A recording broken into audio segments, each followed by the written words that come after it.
Og trak ud samtidig, spiste sin frokost i løb og glemte sin arm inde i bilen. Thomas Falkenberg var så stresset, at hans krop til sidst stod af. Hver 10. dansker er kronisk stresset, men i dag kan du få gode råd til, hvordan du undgår at blive en af dem. Det nye par i dansk showbiz, Peter Belli og Sofie Lassen-Kahlke, er ved at gøre sig klar til at tage os med storm i en ny musical fra dengang Peter var ung, og Sofie var, flere årtier fra at blive født. Mød dem begge to om et øjeblik. Og så er Lise på vej med en ordentlig buket blomster til et menneske, der i den grad har gjort sig fortjent til det. Velkommen til dagens Danmark.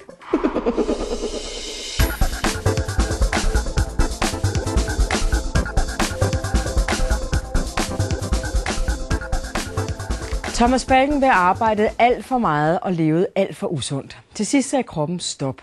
Hver 10. dansker lider af kronisk stress, men ifølge Thomas, der er gæst her i aften, er sygdommen ikke kun psykologisk, men også rent fysisk.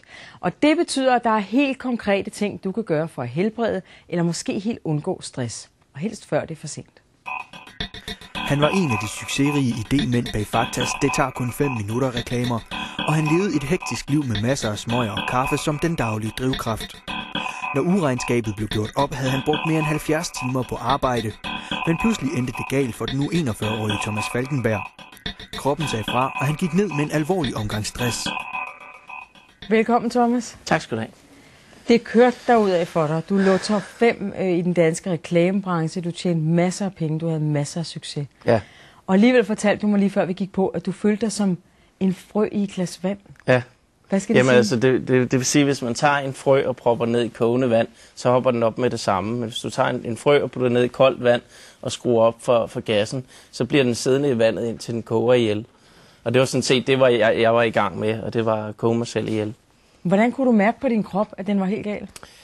Jamen, jeg fik panikangstanfald hver nat i et halvt år, og jeg fik problemer med min korttidshukommelse, og jeg glemte min arm også inde i bilen. Altså jeg glemte at få armen ordentligt ud af selen, og så smækkede jeg så døren ind i armen. Og jamen, så fik jeg tvangstanker, og jeg fik lyst til at krølle folks briller sammen, når jeg sad i møder med dem. Hvordan det? Jamen, det ved jeg ikke, men det var et tegn fra min krop, der sagde, du skal ikke være her, du skal ud. Altså, Du sad rent fysisk og havde lyst til at tage ham, der sad overfor dig. Ja, eller rive dine øreringe af, for eksempel, ikke? Du kan godt holde dig væk fra mig. Ja, okay. Det gør jeg så i dag. Men det var sådan, du kunne mærke, at den var helt gal? Ja, men det kunne jeg ikke der, fordi så vendede jeg mig til det. Altså, så levede jeg med at have angstanfald og få tvangstanker, og begyndte at spise om natten for at dulme min stress og min angst, ikke? Det lyder som fuldstændig vanvittigt liv. Ja, men det var det også. Og så forøgede jeg jo også mit indtag af stimulanser af cigaretter og alkohol og af kaffe. Og så lavede jeg ikke noget motion, og jeg spiste sov meget lidt. Og så fik jeg en datter oven i købet, som også lige pludselig kom på banen, ikke? Og stillede krav om, at jeg skulle være ansvarlig, ikke? Og det var jo nok det sidste, jeg nogensinde havde prøvet at være i mit liv, ikke? Mm. Du rodede, og andre rodede op efter dig? Ja, jeg havde en, der kom hver eneste dag og ryddede op efter mig. Mm.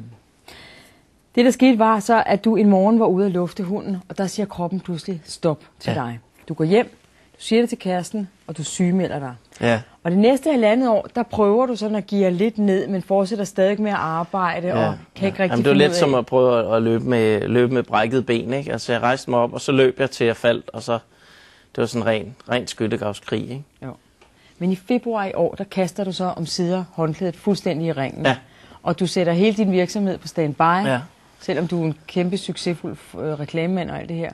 Og du går på kontanthjælp. Ja.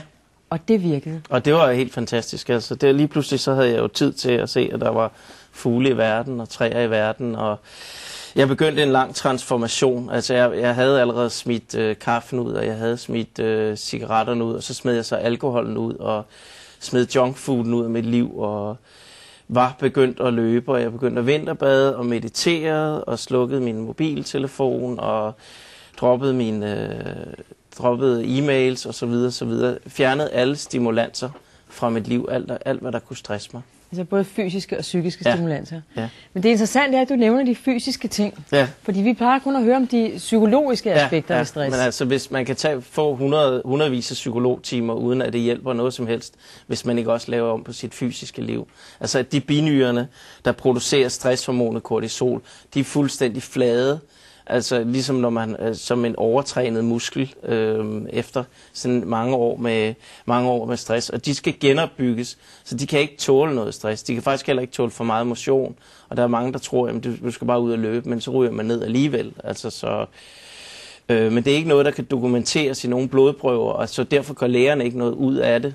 Men i virkeligheden kan det dokumenteres i nogle spytprøver, som lægerne ikke vil lave. Og ikke engang på arbejdsmedicinsk klinik var de interesserede i at lave det.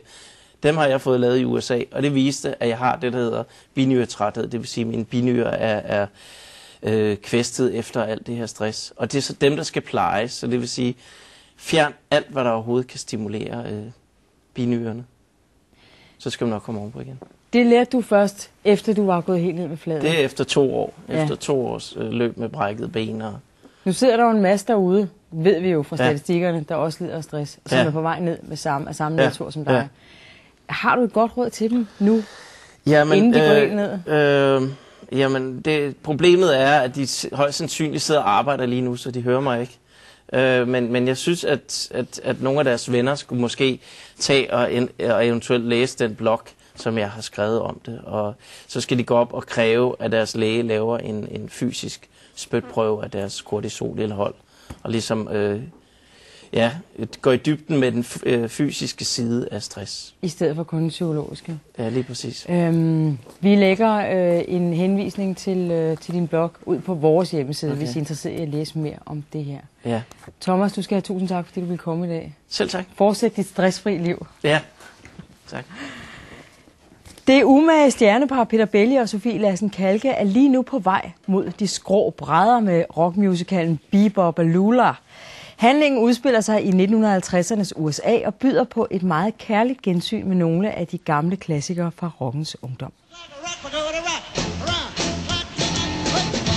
Der var knald på, da der for alvor blev skruet ned for Giro 413, og tidens nye toner bulrede ud af radioen. Rock Around the Clock, Great Balls of Fire og Blue Suede Shoes er